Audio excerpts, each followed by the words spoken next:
Hi, thank you for clicking on the link. My name's Jane Andrews, and I'm the current lead for research methods and study skills training for the full-time students in WMG.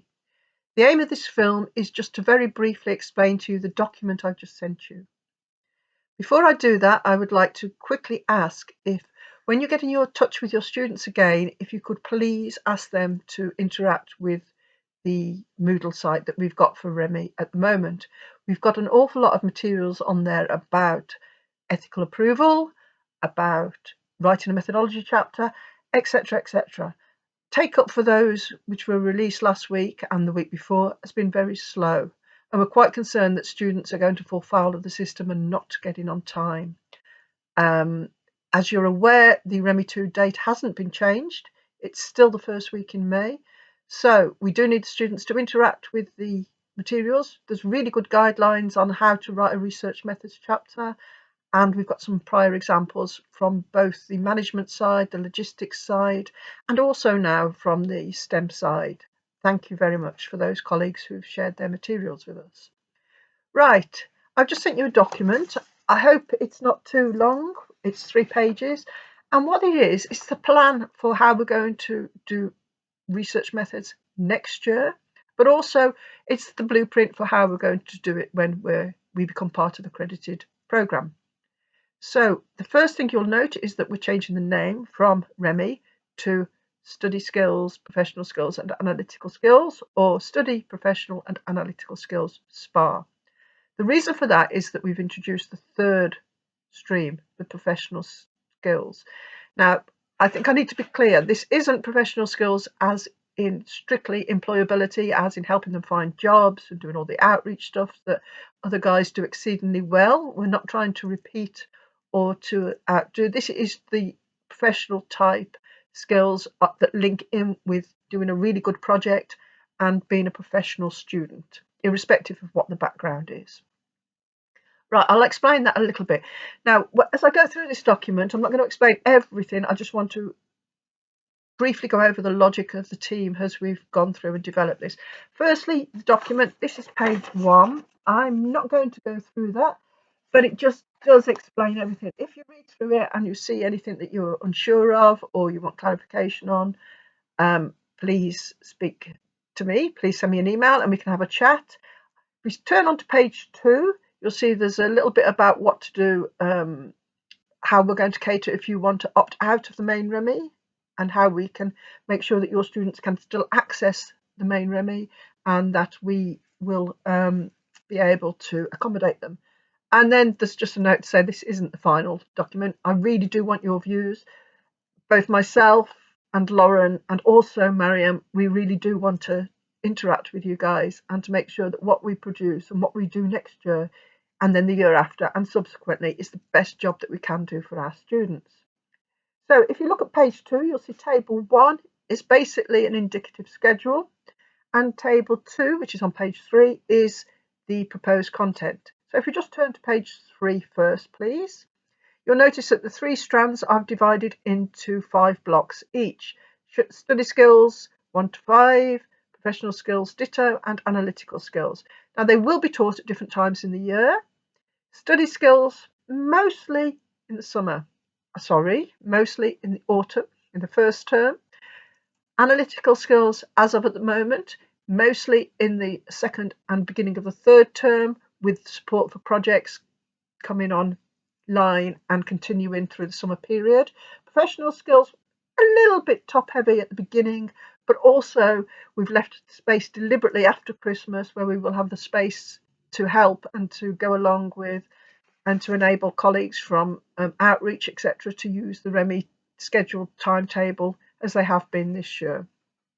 Right, so I'm probably waffling a bit now. Pretty new to this, please bear with me. Right, so if we look on page 2, please, on the table itself, you'll see that the left-hand column is the provisional start dates for the starts of the week. These are Mondays rather than Sundays, but you'll note that down the columns I've got the dates for the weeks commencing, and then at the top I've got study skills in 3 blocks, professional skills and analytical skills. I just divided them in three to make it a little bit neater to look at.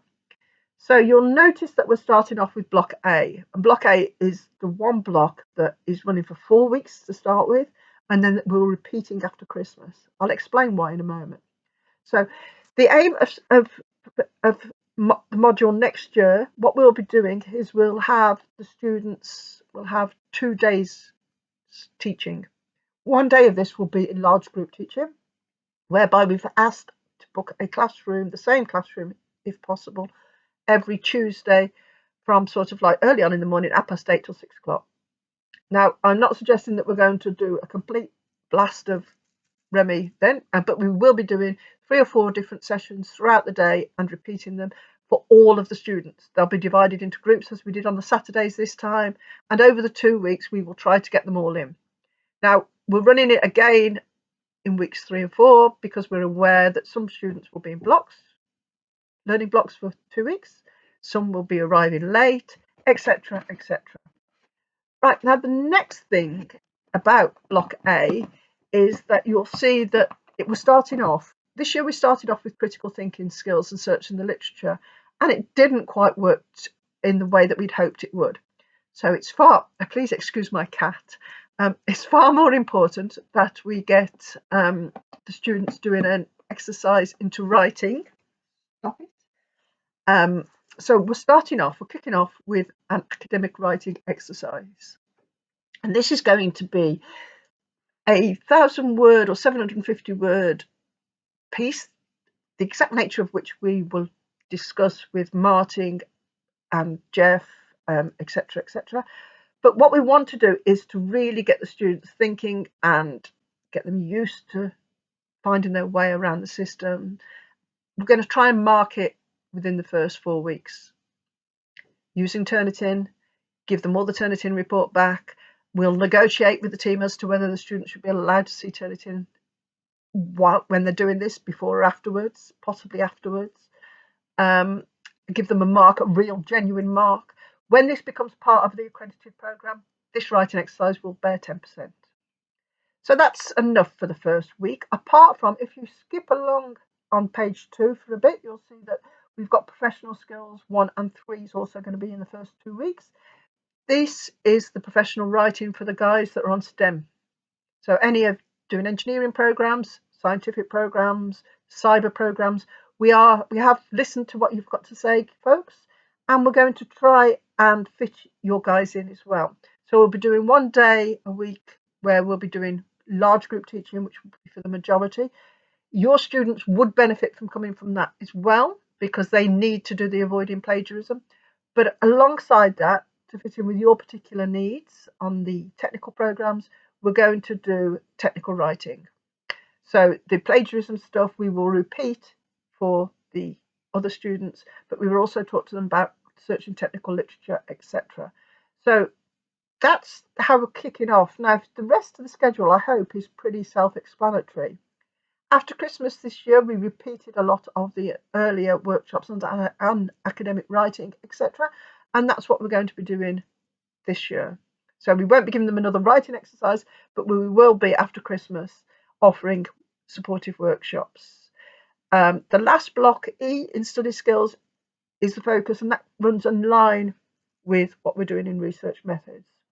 You'll notice that block D in study skills and block 1 in analytical skills are more or less mirror each other. That's purposeful, because what we've tried to do is to link the 2 sides of the triangle, if you like, with the professional skills in the middle. So intercultural working will be something that will be offered as an optional module. Now you'll notice that the professional skills is a blank schedule for most of terms 2 and 3, and then on to the summer. As I said at the beginning, that's purposeful to allow our colleagues from employability, careers, etc. to come in and do stuff on that day. There'll be a lot of online content which will be running simultaneously. So we'll be doing face-to-face in large groups once a week, face-to-face in workshops once a week. And then the other days a week, we'll either be doing one-to-one, small group tutorials, drop-in sessions, and online stuff. I think that's about it. I'll finish now. If you've got any queries or questions, or you'd like to just have a chat, please get in touch. I'll keep it to the 10 minutes. Thank you very much, and I hope you're all safe. Take care.